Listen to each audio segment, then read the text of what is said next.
शारदा,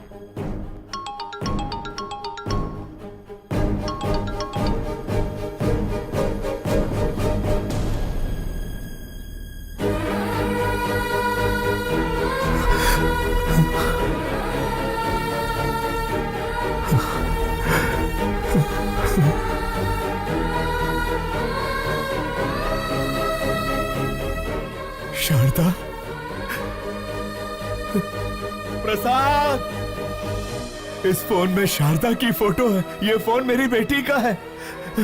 जल्दी आ। Sharda, Sharda.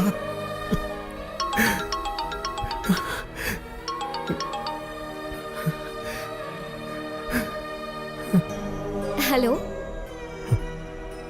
Hello. Uncle, आपके पास है फोन? थैंक गॉड, आपके पास है, मतलब सेफ है। अगर आज आप नहीं होते तो पता नहीं मेरा क्या होता। Once again thank you so much uncle. आपको एक बात बतानी थी, मैंने मेडिसिन कंप्लीट कर ली। कल श्री विद्या निकेतन में मेरा कॉन्वोकेशन है। आप जरूर आइएगा अंकल। उसी वक्त मैं अपना फोन भी ले लूंगी। हाँ, मैं आऊंगा। हाँ, मैं जरूर आऊंगा बेटा। प्रसाद, इस फोटो को देखो। शारदा, ये मेरी बेटी का फोन है। वो डॉक्टर बन गई है। शिवाजी, मेरा भगवान से विश्वास उठ गया था, पर अब मानता हूँ कि भगवान है। ये शेखर फोन कर रहा है। नहीं यार, उसे कह दे कि मैं ऐसे काम नहीं करूंगा। सौदा कैंसल। हेलो। उन्होंने सारे गलत काम करने बंद कर दिए हैं। उससे कहो 1 करोड़ मिलेगा। 1 करोड़ मिलेगा? 10 करोड़ में भी नहीं करूंगा। सुन लिया ना, सब छोड़ दिया उन्होंने। अब फोन मत करना कभी। हाँ। जिस बेटी के लिए इतने साल इंतजार किया, वही मेरी जिंदगी में आने वाली है। अंधेरे में बहुत जी लिया, अब उजाला आने वाला है।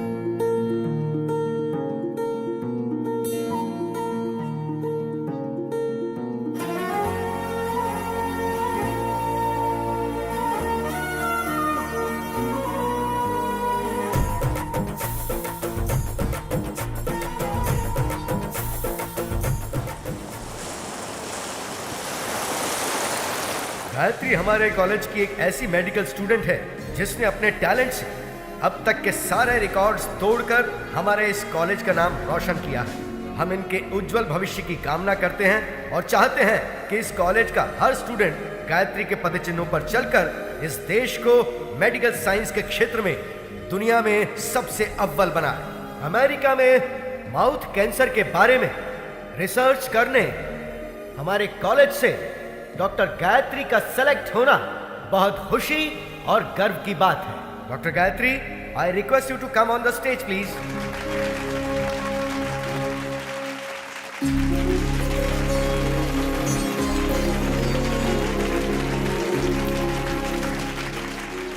Good morning to everyone. आज मैं डॉक्टर बनी हूं तो सिर्फ और सिर्फ मेरे पापा की वजह से। यस, मेरे पापा। सबकी जिंदगी में पापा हीरो की तरह होते हैं, लेकिन मेरी जिंदगी में वो विलन है। हाँ, वो एक विलन है। उन्होंने जो मेरे साथ किया शायद कोई दुश्मन भी ना करता। जी हाँ, मेरे पैदा होते ही मेरी माँ की मौत हो गई। मुझे नहीं पता मेरे पापा कैसे दिखते हैं, लेकिन ये जरूर पता है कि वो बहुत बुरे इंसान थे। शराब ने उन्हें इस कदर हैवान बना दिया था कि वो मेरी बीमार माँ को तड़पता हुआ छोड़ गए। पिता के शब्द का मतलब नहीं जानने वाले मेरे पापा ने शराब के लिए मुझे 1000 रुपए में बेच दिया था। जो चंद पैसों के लिए अपनी बेटी को बेच दे, उसे पिता कहना पिता जैसे शब्द का अपमान होगा। जिम्मेदारियों के बोझ को उठाने वाले को पिता कहते हैं, लेकिन जो अपनी बेटी को बोझ समझे उसे क्या कहेंगे?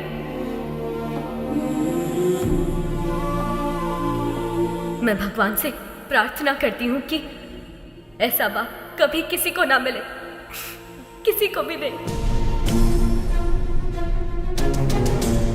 आज मैं अपने पिता की वजह से अनाथ हूँ, इस बात का दुख है।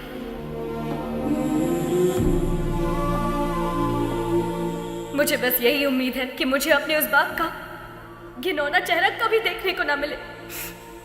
I hate him.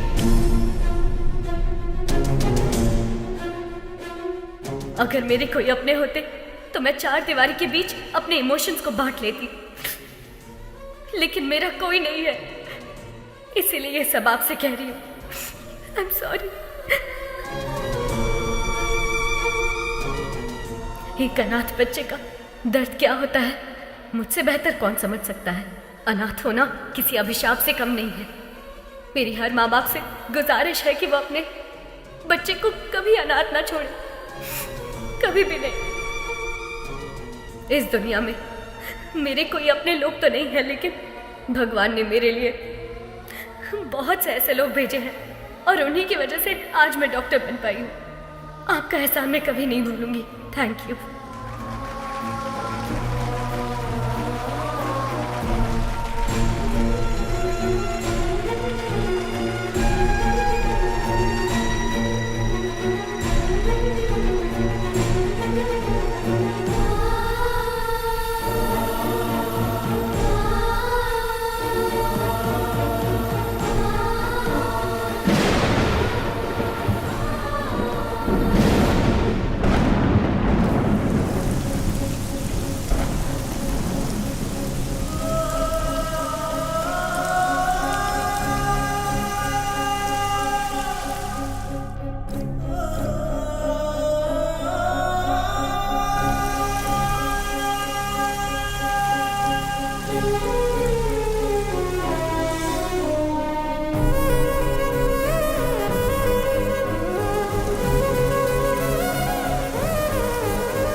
मुझे बस यही उम्मीद है कि मुझे अपने उस बाप का घिनौना चेहरा कभी देखने को ना मिले।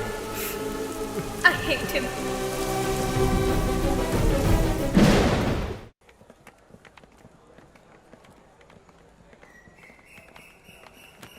Hi, congrats. All the best. Thank you.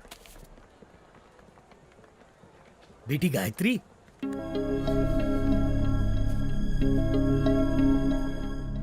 ये लो बेटी तुम्हारा फोन। आप कौन है? और अंकल कहाँ है? वो नहीं आ सकता। अब जिंदगी भर तुम उसकी शक्ल नहीं देख पाओगी। पर क्यों? क्योंकि वही तुम्हारे पिता हैं। वो बाप जिससे तुम बेहद नफरत करती हो।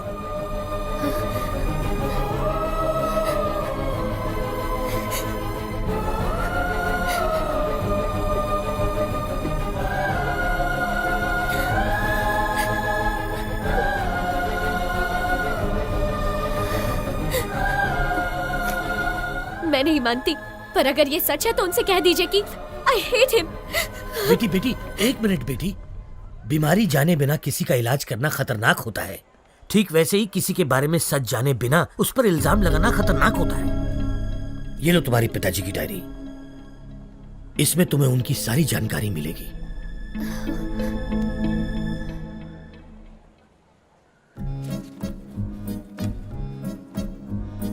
समाज से मिलने के बाद पता चला कि मैं अनाथ हूं। नाटकीय समाज से मिलने के बाद पता चला कि मैं एक अभिनेता हूं।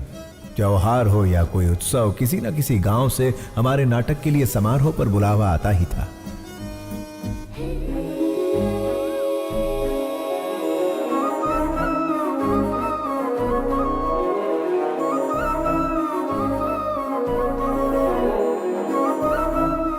बिना शब्दों वाली स्वच्छ भाषा, मुस्कुराहट की स्वच्छ भाषा से शारदा मेरी।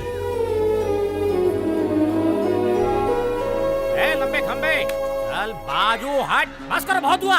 ये तुम्हारा दामाद है, शादी में आया जो इस पर फूल बरसा रहे हो? कोई राजा माना जाए जो माला पहना रहे हो, आरती क्यों नहीं लाए? मेरी कोई इज्जत है या नहीं? ये माला मुझे दे, मैं भी माला पहनकर अंदर जाऊंगा। रहने का इंतजाम कहाँ किया है? ये मेरी बेटी शारदा है। बेटी, इनके रहने का इंतजाम करो।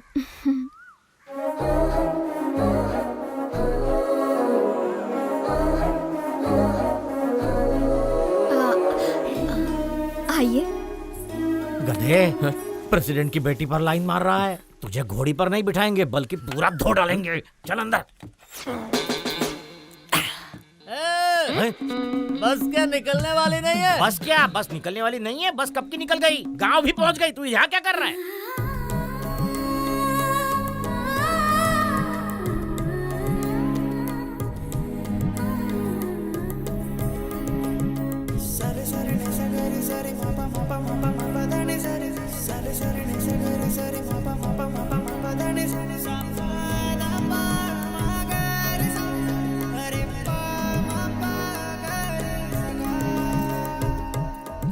लगता है ये शिवाजी को ग्रीन सिग्नल दे रही है। मैं रेड कर दूंगा। ए, चूड़ियों पर से हाथ हटा, ग्लास उठा। बेटी हमें भी पिलाओगी? क्या पढ़ रही हो? रविंद्रनाथ टैगोर का उपन्यास पढ़ रही हूँ। खाली वक्त में नहीं पूछा बेटी। कॉलेज में क्या पढ़ रही हो? डिग्री। 7वीं फेल। डिग्री है यहाँ। अपनी औकात देख के लाइन मारा कर। सारी जायदाद बेचकर और कर्जा लेकर तुम लोग नाटक नौटंकी में सारे पैसे बर्बाद कर रहे हो। घर में जवान बेटी बैठी है, उसके बारे में कुछ सोचा है कि नहीं? गोली सोडा। हैं? आपके घर में भी 2 जवान बेटियां हैं, उनके बारे में सोचो। बेटी भी बाप पर ही गई है। बेटा ऐसा नहीं कहना चाहिए। जो मन में आए कह देना चाहिए। जिसको जो सोचना है सोचने दो। ओम नमः शिवाय। ओम नमः शिवाय। अधर्व सर्व मंगला कला कदम्ब मंजरी रस प्रवाह माधुरी विजृंभणा मधुव्रतम् स्मरांतकं पुरांतकं भवांतकं मखांतकं गजांतकांधकांतकं तमंतकांतकं भजे। ओम नमः पराय। मैंने दुर्योधन के किरदार की प्रैक्टिस करने को कहा था। ये तो रावण के किरदार की प्रैक्टिस क्यों कर रहा है रे? शिवाजी रावण के किरदार के लिए फेमस है, इसीलिए वही प्रैक्टिस कर रहे हैं। का फेमस? लेकिन आपने तो खुद ही इसका दूध से अभिषेक किया ऐसा था। अभिषेक? उस दिन भैंस ने दूध ज्यादा दे दिया था। उन्हें समझ नहीं आया कि क्या करे, तो लाकर इसके सिर पर डाल दिया। जाने दो, अनाथ है ना। इस गांव में दुर्योधन का किरदार निभाने को दे रहा हूँ तो उसे भी खराब कर रहा है। जिसका ना धर्म है ना जात है, वो यहाँ नाटक बिल्कुल नहीं कर सकता। चलो। रुक जाइए आचार्य देव। क्या कहा आपने? क्या कहा? जिसकी जात पात और धर्म नहीं होता वो किरदार नहीं निभा सकता? इतनी बड़ी बात, इतनी बड़ी बात। ये क्षात्र परीक्षा है, क्षत्रिय परीक्षा नहीं, और होनी भी नहीं चाहिए। यदि ये जात की परीक्षा होती तो आपके पिता कुमुदराज गंगाराज का जन्म कैसे हुआ? खेद होता है कहते हुए, पर तुम्हारा संभव कैसे हुआ? ढेर में जन्मे हुए हो ना। तुम्हारी जात कौन सी है? तुम दूर किसी गांव में चोरी करते हुए 10 लोगों से मार खा रहे थे। तब कला परिषद की नजर तुम पर पड़ी। तुम आकर उनके पैरों पर गिरे और जब उन्होंने अपमान किया तब सबकी नजरों से बचकर तुम उनकी बहन के पैरों में जाकर गिरे। वो चीखी चिल्लाई, तुमने धोखा दिया। तब मजबूरी में मन को मनाकर उन्होंने किसी तरह बहन की शादी तुमसे करवा दी। उसका फायदा उठाकर हमारी इस कला परिषद को ही हड़प कर पागल कुत्तों की तरह हर रोज हम पर हुक्म चलाए जा रहे हो और हम ही से जाति पूछते हो। और तो और घर की बेबस दासी का हाथ पकड़कर मार खाने वाले संस्कारहीन इंसान, गिरगिट की तरह रंग बदलते तुम्हारे विचार, संदर्भ के अनुसार बदलते तुम्हारे कृत्य। आज मुझे बताओ कि आखिर तुम्हारी जाति क्या है? आपने तो कमाल कर दिया। इस किरदार को आप ही निभाइए। जिसको जो सोचना है सोचने दो।